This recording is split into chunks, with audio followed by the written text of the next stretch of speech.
Hello and welcome to my channel. I'm Val and I wanted to show you today some little things that I've been making, some button cards. Now if you're like me, you have a collection of buttons. They might be ones that you bought a bag for, say, from a sale or from a charity shop. Most of mine come from where I bought clothes from charity shops, and I do a lot of patchwork. I used to do a lot of patchwork, not so much now. But I bought a lot of clothes and I would save the buttons. I'd always cut things like zips off and hooks and eyes and the buttons as well. So you end up with a lot of them, all different colours and shapes and sizes. And so you wonder what to do with them. And I thought I'd make button cards and add those to a journal page. So I'm going to put those to one side. I'm working on quite a small table, so if I leave that button tin on the table, you can bet your bottom dollar I'll knock it off. Right, so this is the kind of thing I've been making. So this little card, I made this into a tag. You can make just rectangular or square button cards, but I think they look really good as tags. This is just some plain card, and I've stamped on it using a little printing stamp. And I've also added some colour by using one of these ink pads and just rubbing that around the edge of the tag to give it a little bit of colour. And it looks quite nice, I think, with the different buttons. They're different ones, but all similar colour. I think that looks good, so I thought I'd make a few more. Put my mammoth journal to one side. There we go. And I've made various tags. These are all ready for me to add buttons to. These ones are from book pages from, I think it's called The Country Diary of the Edwardian Lady, if I've got that right. So they're just quite pretty little tags. And we've got a brown paper one, well, a brown card, and I've stamped on that with a little fishy stamp.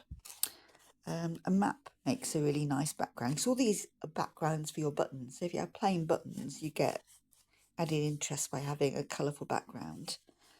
That one I've dribbled alcohol ink onto there to give that some colour. And there's a page from a book about birds with the blackbird on it. And these are a mix of these ones were from a die cut, and I used the Sizex machine, if I can say it, to cut those.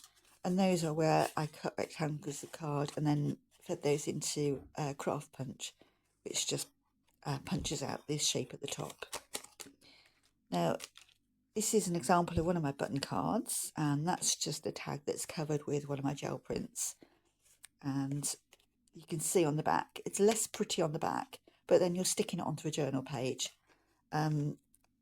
If you didn't want to stick it onto a page, you could always cover that, use some paper, or even fabric you could cover the back of that with to make it look prettier. But that's just using some embroidery floss to tie those on. I punched holes in there and then just used that to sew them down. It's quite a cheap embroidery floss, so it's not very good. So, but it's good enough for this purpose. So yeah, that's one of my button cards. And then I've got these three, which I really liked. And again, I've used an ink pad to go around the edges just to give them some colour. And they've all been stamped with a printing stamp that's got a raven on it. I really like that image. And I think it works really well with the metal buttons. And yeah, I think those turned out really good. I say so myself. This one, I used a different shape. So this is quite a childlike image of a house. It's quite recognisable. And I've covered the cardboard with, I think it's a mix of watercolour paint and acrylic paint. And then use printing stamps to give a bit of flowery detail. And the reverse side is all coming off on my fingers. I've used alcohol ink on there.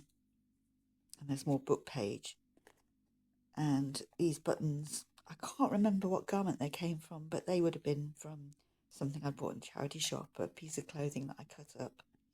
So yeah, those are some of my button cards. And I was thinking that you could, oh actually I've got that Oh, there were a couple. I've lost the other one. Oh, there it is. Yeah, a couple of teeny tiny ones, just with a single button on them. And they've got those sticky pads on the back, so you can stick those down on your page. I thought they looked really good, little tiny versions.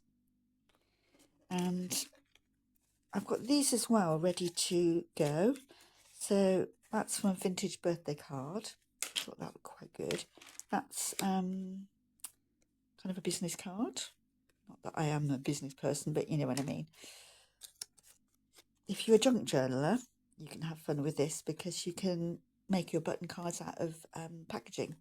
So that's from a box of tea, and you could do a row of buttons going down there. That's a tag from when I bought something secondhand from the charity shop.